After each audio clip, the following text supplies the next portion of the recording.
hurmatli tadbirkorlar, navbatdagi tadbirkorlar uchrashuvi boshlaymiz.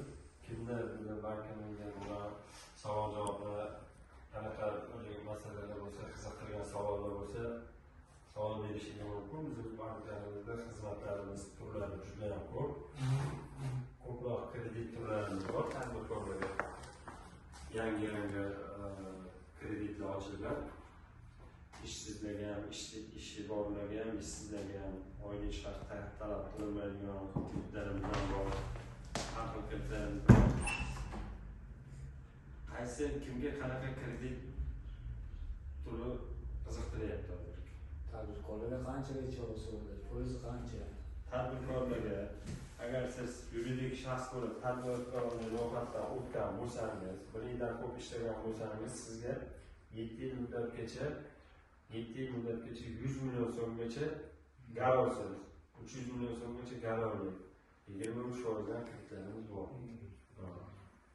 Yo'q, men tadbirkorlikdan o'qiganman, menga jismoniy shaxsga kredit kerak desa, jismoniy shaxsga kreditlarimiz 5 million so'mgacha, 1 yil muddatga 25% dan 17 million so'mgacha, 4 yil muddatga 25% dan 50 million so'mgacha, 5 yil muddatga 25% dan kreditlarimiz bor. Bunda o'zini-o'zi band qilgan holda, o'zini-o'zi band qilgan guvohnomasini taqdim etasiz, pasportingizni taqdim etasiz. Underwriterga tashlaymiz, xulosasidan 13 kun ichida kreditingizni ajratib beriladi. Yana qanaqa kimda qanaqa savollar bor? Foizi 25%. past foizli ham bo'ladimi Yo'q, hozirgi bunday past foizli eng pastimiz shu. Oilaviy tadbirkorlik yo'nalishi bo'yicha kredit bor, bu faqat bizda emas, boshqa banklarda bor. Bularniki sal pastroq bo'lishi kerak. Lekin hozir endi oldin ishchilarga ish haqim yo'q edi, men kredit ola olmas edim deydiganlarga endi ish haqi bo'lmasa ham, o'zini-o'zi band qilsa ham 50 million so'mgacha, 17 million so'mgacha, 5 million so'mgacha kreditlarimiz bor.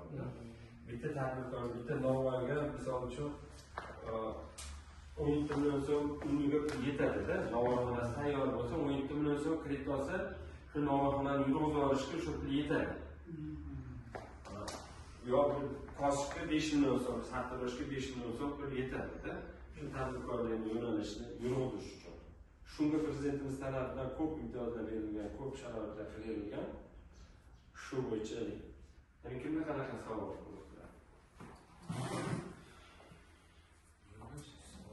E'tiboringiz uchun rahmat.